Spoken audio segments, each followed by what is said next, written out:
मैंने तो शुरू से कहा है कि शिक्षक राजनीतिकरण के शिकार हो चुके हैं और नियोजनवाद जैसे विकलांगता इनके साथ हो गई है।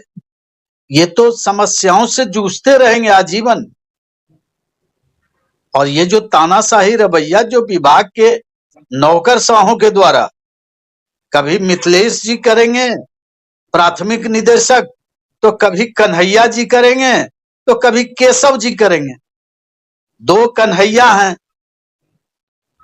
एक केशव हैं, तो सब तो एक ही चट्टे बट्टे हैं। और सरकार न जाने किस साजिश के तहत शिक्षकों को प्रताड़ित करना चाहती है, जलालत की जिंदगी जीने को मजबूर करना चाहती है।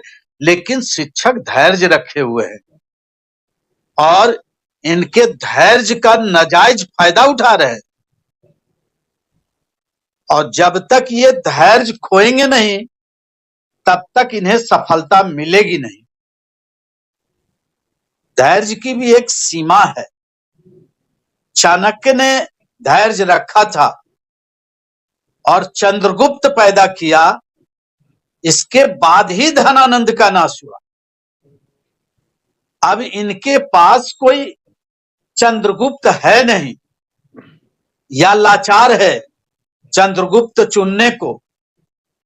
अपने आप नौजवानों के बीच से चंद्रगुप्त का चयन करना होगा, तभी इन धनानंदों का नाश होगा। ये अनुशासित रहकर और धैर्य का प्रतिमूर्ति बनकर या संविधान के दायरे में कार्य कर अपनी समस्याओं का हल ढूंढेंगे, यह संभव नहीं है। ये कातिलाना हमला करते रहेंगे। गर्मी की छुट्टियों का एनईपी के तहत प्रावधान है, प्रातःकालीन सत्र का प्रावधान है, संवैधानिक अधिकार है, बाल अधिकार अधिनियम में प्रदत्त है अधिकार। जब तक इन नौकरशाहों के आदेशों का पालन करते रहेंगे, तब तक ये पालन करवाते रहेंगे। इनका डटकर उल्लंघन कीजिए। और जब तक इनके आदेशों का उल्लंघन नहीं करेंगे, अनुशासित रहकर और संवैधानिक दायरे में रहकर, तब तक ये आतताई विचारधारा और आतताई का जो आदेश है, ये दमनकारी आदेश ये लागू करते रहेंगे।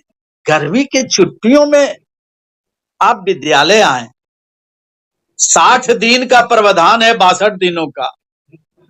तो गर्मियों की छुट्टी को लेकर ना, आप उनके अवकाशों में भी आप कटौती कर रहे हैं। होली के दिन आप विद्यालय खोल रहे हैं, 60 दिन का अवकाश आप रविवार को भी जोड़ रहे हैं। आप जितने भी जन्म दिवस है महापुरुषों का, उस दिन विद्यालय खोलने का आदेश दे रहे हैं और छुट्टियों में उनकी गिनती कर रहे हैं। अवकाश तालिका का वही हाल है, समय अवधि बढ़ा रहे हैं आप। निश्चित स्कूल आने के लिए जो आदेश सरकार का है, वो शिक्षकों के लिए पीड़ाजनक है कि नहीं है, ये तो हम बाद में तय करेंगे।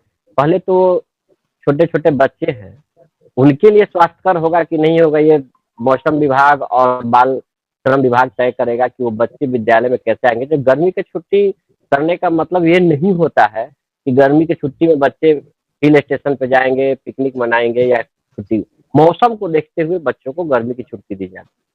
शिक्षकों के लिए बाध्यकारी था, जब से नया छुट्टी का कैलेंडर आया, नई अवकाश तालिका आई, उसमें था कि गर्मी की छुट्टी बच्चों के लिए होगा, न कि शिक्षकों के लिए होगा। हमने इस चीज को समझा और हम लोगों ने इसका प्रतिरोध भी किया, लेकिन सरकार के कानों पे जू नहीं देगा।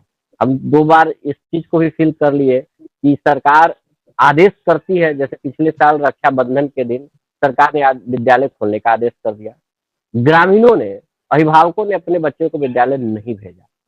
उन 25 मार्च को होली के दिन सरकार ने विद्यालय खोलने का आदेश जारी किया, परीक्षा का आयोजन कर दिया। लेकिन उनको एहसास हो गया कि अभिभावक और बच्चे विद्यालय में, अभिभावक बच्चे को नहीं भेजेंगे। उन्होंने बच्चे को परीक्षा को गुड फ्राइडे के दिन कर दिया, लेकिन शिक्षकों को विद्यालय में आना अनिवार्य रखा। उसी तरह गर्मी की छुट्टी में शिक्षकों को विद्यालय में रहने का आदेश था। शिक्षक तो नौकरी कर रहे हैं और मजबूरी है सरकार के आदेश को मानना, वो मान ले रहे हैं। जैसे कि शैलेंद्र जी ने कहा भी कि शिक्षक जब तक खुल के उल्लंघन नहीं करेंगे तब तक सरकार बात मानेगी नहीं।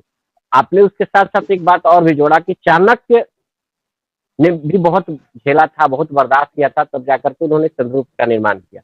आज शिक्षक संगठनों में या शिक्षक नेताओं में जो स्थिति है शैलेंद्र जी, दीपक भैया, कि कोई भी व्यक्ति, कोई भी शिक्षक नेतृत्व करता चाणक्य बनना नहीं चाहता।